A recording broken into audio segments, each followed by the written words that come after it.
I'm sure we both have a lot of stories about people. I'd like to amplify a couple of things he said. One is that immigration prisoners are really popular in the jails because they're not criminals. You remember I told you that immigration stuff is civil. So not only do the prisons not have to provide the protections and the services that they have to provide to criminals, but the people they're detaining, they're jailing, are docile. They're not crooks. So they feed them garbage. My colleague David Grotel and I were down in Gadsden, Alabama when I was on my ride this year from Indiana to Louisiana, and we went to the Gadsden County Jail and we heard about the quality of food and how some of the prisoners will wait by the garbage cans to try to get the leftovers that somebody else couldn't bear to eat. So immigration prisoners are popular, and also playing into what Matt said is the Attorney General's zero tolerance policy.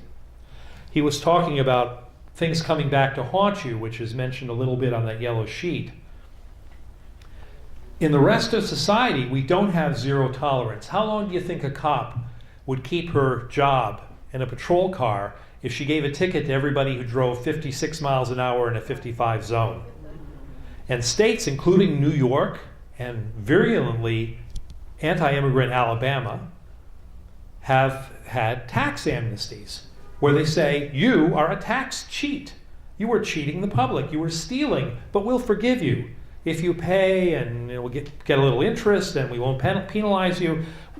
Bygones will be bygones. But in the immigration system, that's in general not the case.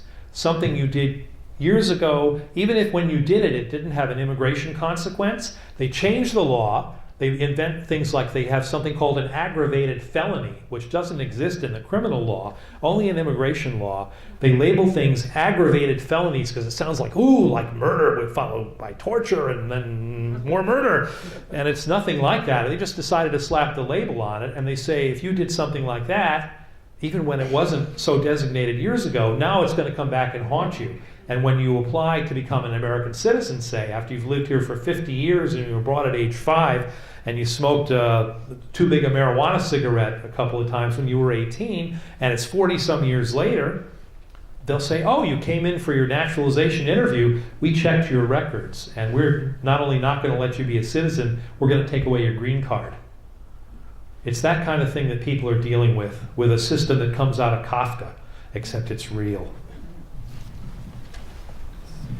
Thank you.